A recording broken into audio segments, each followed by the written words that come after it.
Welcome back to Be Well with Dr. Norcott. I'm your host, Dr. Candace Norcott. I'm so glad you're here. Each week, we explore an issue and its implications for the mental well-being of you and your community. Today is no different. A little later in the show, I'll be joined by an amazing guest who will help us take a deeper dive into the how and why our collective psychology may be impacted by that issue and how we might reframe it to support us to thrive. At the end, I'll leave you with some tips and strategies you can use in your everyday life, tools that are rooted in the strategies and theories that I often use in my own practice.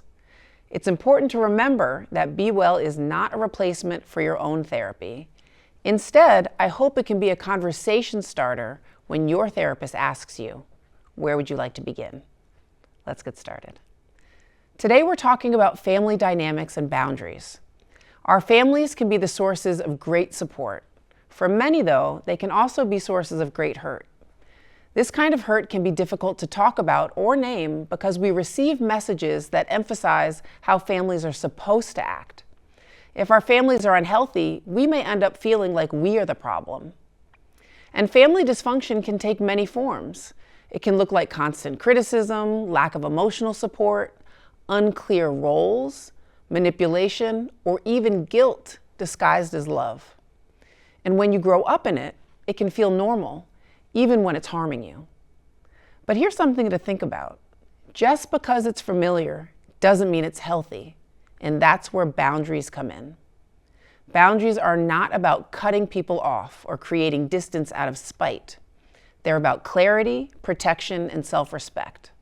They help us break cycles and protect our peace. Most importantly, though, they remind us that we get to choose how we're treated.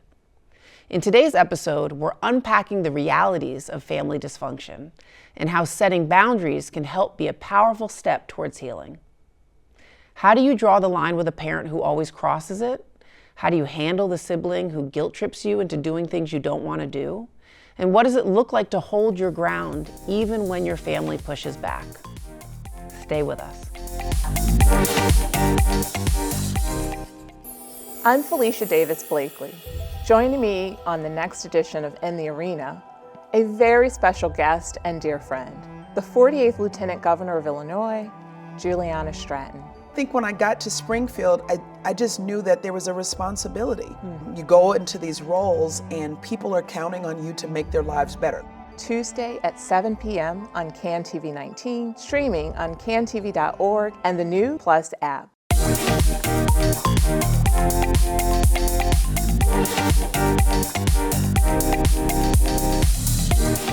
In each episode's deep dive segment, we slow things down and take a thoughtful look at a specific issue or challenge with an eye toward reframing how we understand it.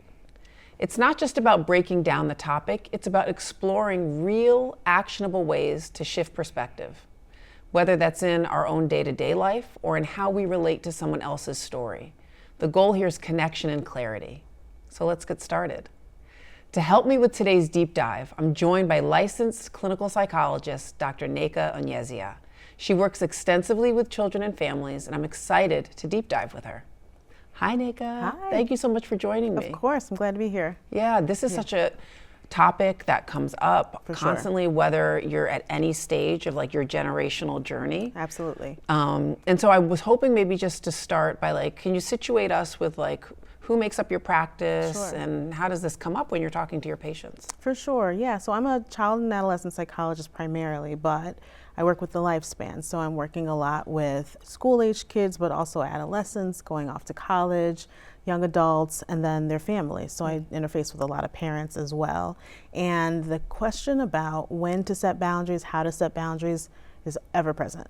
Comes up so often, and it's something that is really important to discuss in a healthy way and in a way that people can really be comfortable with.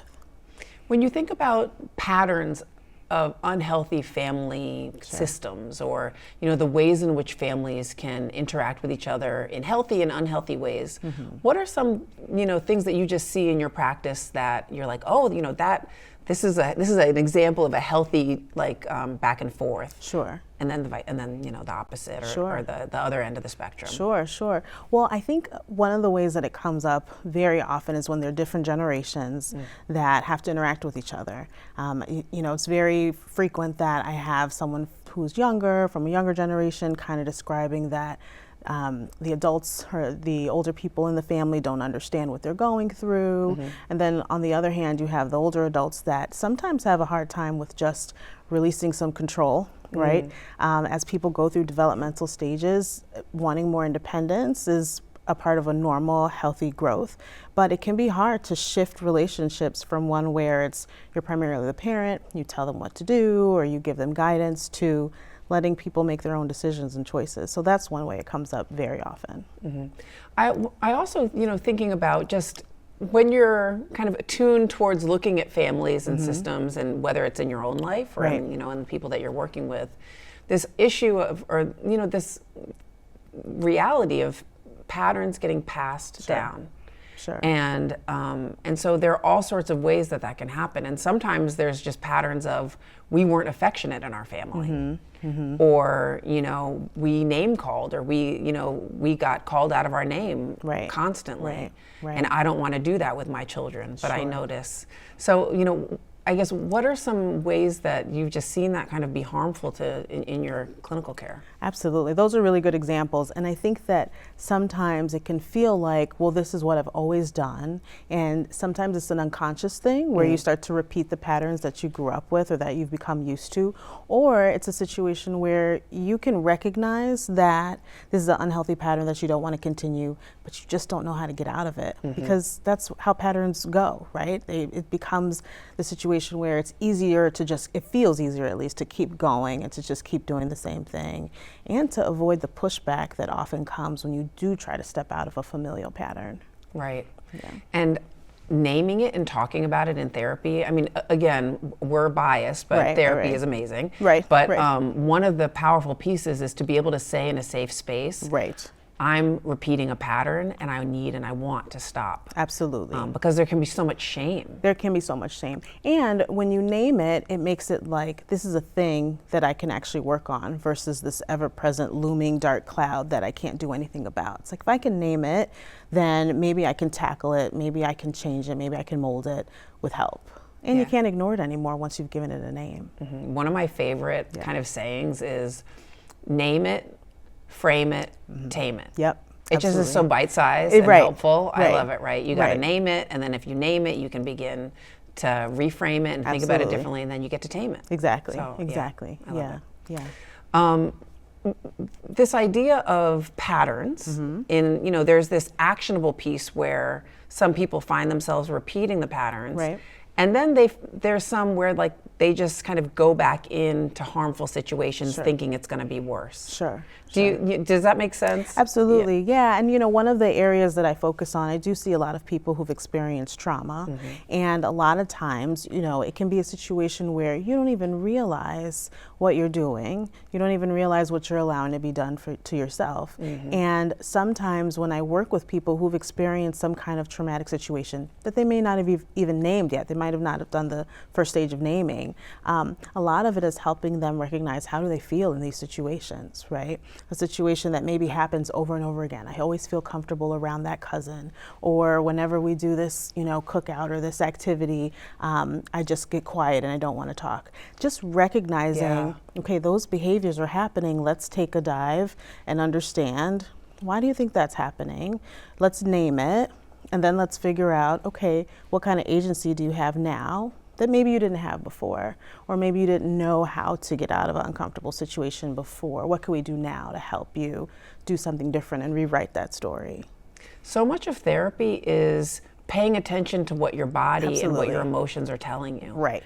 So why do I always feel silenced in this situation or in this environment? Why do I always just shut down? Absolutely. Right? It's not just because there's something wrong with you, it's something's happening. Something's happening. Right, yeah. something's happening, and how can we kind of deconstruct it or understand it? Right, your body's noticing something and reacting to it, even if your brain hasn't quite caught up yet, right? Like there's something that's happening that's reminding you of something or triggering something. And so recognizing that can really be that first step to figuring out, oh, okay, there's, I'm not crazy, right? Or I'm not, I'm not like a bad daughter or a bad son.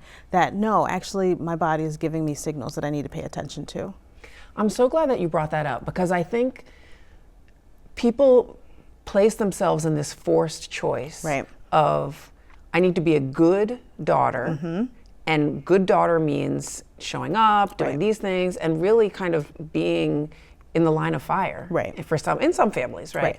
And then being a bad son or daughter means not staying the full 3 hours at Easter. Or saying no. Saying no. How dare you, right? How dare you, exactly, right? Like I've asked you for money and you really don't have it, but how dare you because you know, all the things. Right. And building some flexibility into this idea of what a good child is. Right.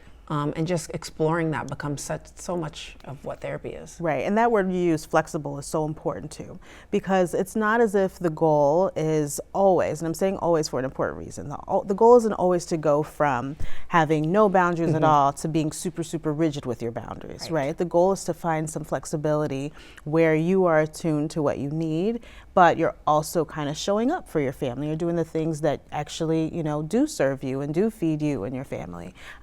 Because when boundaries get too rigid, that can cause disruptions that are not necessarily what you want either. Now, the reason why I said always, though, is because there are those situations where you may have to decide, I do need a break from my family or from some of my family members. Or people aren't respecting the boundaries that I've laid out time and time again. And so I've decided that I am going to separate, right? But again, those boundaries are not to be punitive. You're not punishing your family members. You're making that decision to care for yourself. You brought us right where I wanted to go. Okay. Right, which is, what do people get wrong about boundaries? Right. Both because sometimes, we're talking about boundaries and people kind of hear something different than we're saying. And then sometimes therapists are talking about boundaries to people in a way that is not really in alignment with their values. So what do you think people get wrong about values? Well, for sure, I think one of the things that people get wrong is that they need to be so rigid with their boundaries that they just cut themselves off from the rest of the family. I'm no longer coming to any events. I'm not going to be around my family because they have wronged me, and I just can't bear to be around them, and I'm done. Right? I think that sometimes that's necessary. I don't want to make it seem like that's never appropriate. Right? But there's steps in between. Right? Sometimes it can be, I think you mentioned, right? I'm going to go, but I'm going to leave after an hour or 2 hours or whatever is the right fit.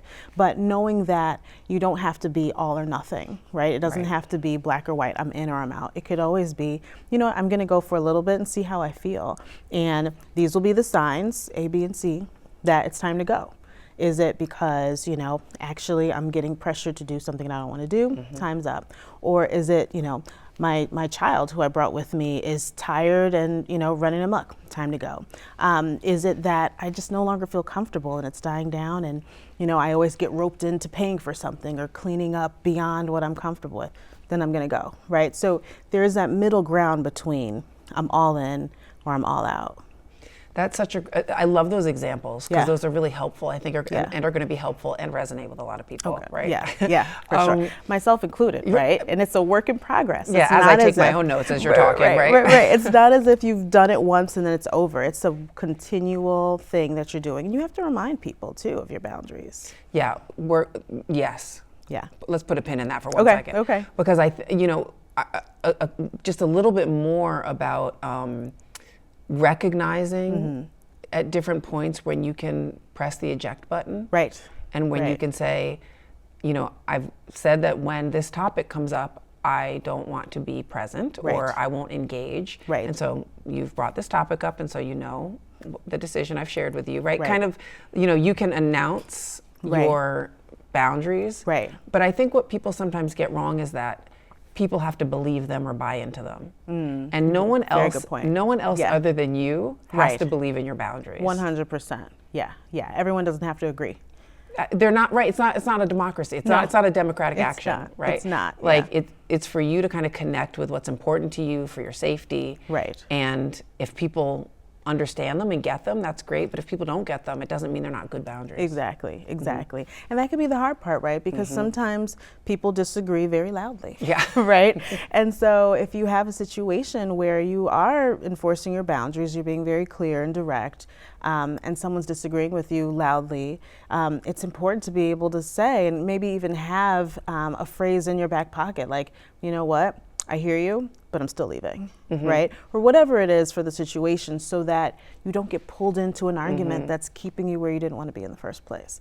So that you could just say like, or, we just disagree and I'm leaving, right? But being able to kind of decide that it's not as if we have to compromise.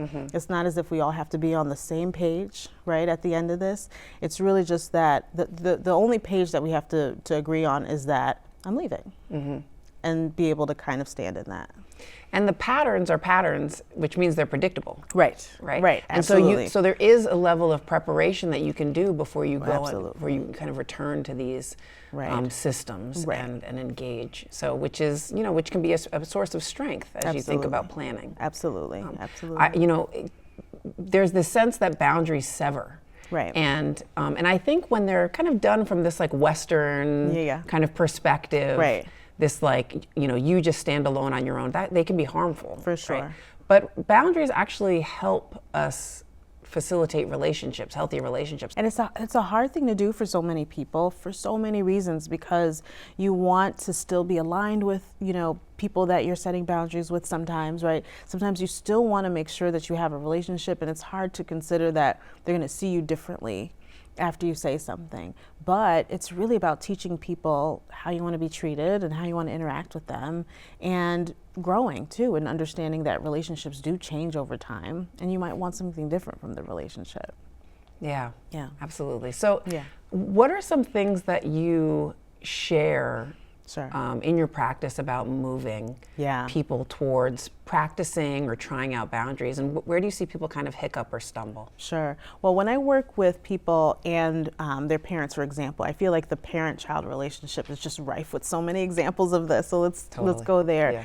A lot of times what I do is I encourage them to just say, like, I'm working on my boundaries.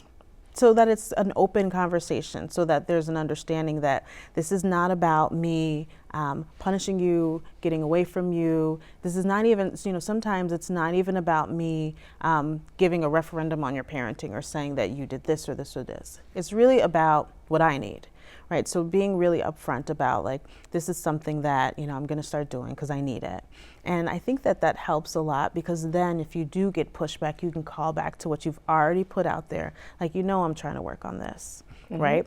And that can sometimes embolden people to really follow through, right? I'm trying to work on this, so I'm leaving.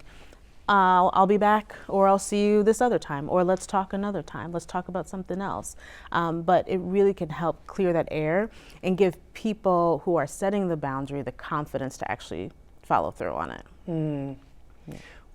Why do you think people don't have confidence? Like, what erodes the confidence, or what makes people self-confident, or not? What makes people insecure? Insecure, and need self-confidence to do it. Well, because I don't want to make it seem like there's a one-size-fits-all. Right, there's so many different reasons, but I think one of the reasons is that breaking a pattern or doing something different can sometimes create this feeling of, are you growing out of us? Are you moving away from us? Is there judgment in there? Are you saying that we've been doing something wrong all along and you think you're better than us, right? I can even hear someone responding like that when someone tries to, set a new pattern or stop an old one, right? So I think that what it does sometimes is that it creates this sense of insecurity in others.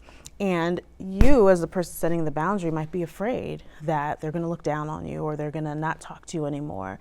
And so there's just that fear of getting out of a pattern is just going to create something that is not as comfortable, right? It's hard to move away from something that's familiar, even when it's harmful. There's so many things that are resonating in what you just said, so thank you for that. One is that how people often get scapegoated as the disruptor. Right. Right. And often what they're doing is maybe they've been impacted by trauma. Right. And they're just needing to navigate this family system in a different way to feel safer. Right. And then it feels like you're upsetting the apple cart. Right. You're changing everything if you change one thing. And that's how families are, right? Like they work together. And so it can feel like if one person does something different, it can upset the entire family ecosystem. It can make it seem like nothing is the same if this one person is stepping out. Yeah. And it's true, right? When you have a system, Yeah. you know, you think about like the solar system, right? If you changed a planet's orbit, right, the gravitational pull of everything would kind of get wonky. Right. And it's this, and just like you're saying, it's the same. And so often what I hear in my practice is, you know, or maybe often what I reflect on and like introspect on with people is people are getting upset and pushing back because you want to change, you want things to change, but they're actually quite happy with how things are going. That's true. Because it's working for them. It's working for them. Right, they get to push you and get money when they need it. Right. Like you're paying their bills. Right. Why would they want that to change? Why would they want to change it? Right. Yeah, you're doing all the cleanup. Why would they want to change that? You're picking up the phone whenever they're calling. Exactly. Right? Always available. Never on silent. Right. You know? Yeah. So boundaries, I think, tests people's ability to tolerate making other people unhappy. Absolutely. Or, you know, people's That's a distress. way to put it. Yeah. Which can be a source of practice, I think, that therapy again. Practice. Yes, absolutely. I think that practice, and in some ways we're talking about bigger boundaries, but it can be as simple as like, I don't want to eat the sweet potatoes at Thanksgiving, or I'm not eating meat right now. It's okay. It can be some of these like relatively smaller issues, but practicing that can help you when the big ones come up. I love that, right? Yeah. Because oftentimes I'm talking about, or I mention or reference, smallest possible step. Yes. And so you start with something small to practice, right? Because if no has never been a word really that you feel comfortable with, then even saying no to the sweet potatoes, right, is going to feel monumental. Yeah. Get familiar with it. Absolutely. No is such an important word. It is. I remember years ago, one of my patients here said, no is a complete sentence. It is a complete sentence. And I hadn't heard that before. Yeah. I mean, like that, and it made complete sense. And I was like, I'm going to use that. I'm going to use that. I just want you to know that I'm going to use that. Right. Do I have your permission? You can say the period or not. It's still complete. Exactly. Yeah. So that was really wise. Yeah. When you are thinking about what you want people to leave this conversation with and take back, if it's one thing that you want them to reflect on, what would that thing be? Well, that's a good question. I think that one of the big things about boundaries that I'd want people to hold on to is to understand that when you are setting boundaries, if your goal is self-care, right, you're taking care of yourself, that you can't focus on how other people might receive it, because so often it can feel like a punishment. It can feel like you're taking something away from them. And so being able to be grounded in that sense of, I'm doing this for me. I'm not doing this for someone else or against someone else, but I'm setting this boundary because it is important to me. That being able to stand in that idea, it's for you, is so important to hold on to when you get the pushback, or even when people agree with you, right? To understand that it's something that you can do to heal yourself. Let's leave on that note. Okay. Let's leave it there, because that is really powerful, and I want people to really hear that. Good. Thank you so much. You're the welcome. perfect person to have this conversation I'm with. glad. I just Yeah. appreciate you so much, and your expertise and your experience, and just thank you. Yeah, thank you for having me. Of course. All right. On the other side of a short break, we'll close out the episode with a segment we call the closing session. Stay with us.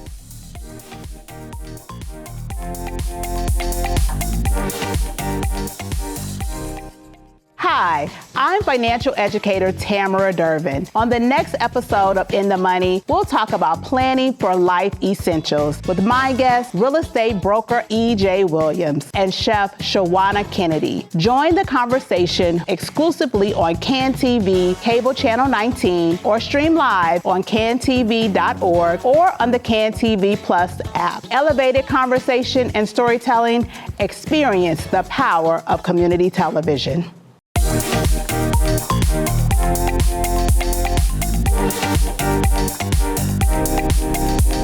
I'm so grateful to my friend and colleague, Dr. Onyezia, for joining us today. As we close out today's conversation, as always, I want to invite you to a moment of reflection. Family relationships can be complicated. Love, loyalty, and obligation can sometimes get tangled with pain, guilt, and resentment. And it's easy to feel trapped between wanting to honor your family and needing to honor yourself and your emotional safety and well-being. Despite messaging you've received, setting boundaries isn't about creating distance, it's about creating clarity, protecting your emotional health so that love, respect, and connection can have space to grow in a healthy way. So as you move forward, I invite you to take a few moments and reflect. First, where in your family relationships do you feel consistently drained, disrespected, or unseen?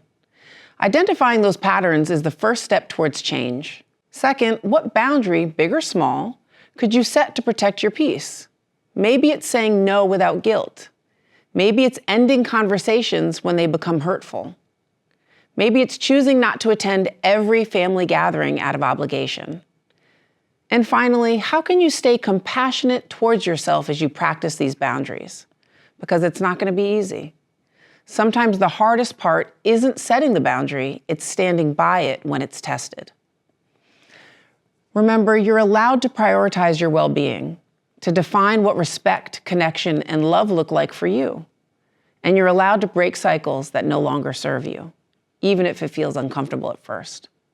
Thank you for being part of this important conversation today. And remember, if you're struggling and need someone to talk to, there are helplines and counselors available to you. If you found this helpful, I encourage you to share it with someone who might be on their own journey toward healthier family relationships. That's our time for this week. If anything resonated with you today, the conversation doesn't have to end here. Join me on our show page for resources we discussed. Also, if you have questions or comments, keep the conversation going. Join me at bewell@cantv.org and at Dr. Norcott on Instagram. We'll be back next week with another deep dive into a topic that matters. Until then, take care, stay curious, and be well together.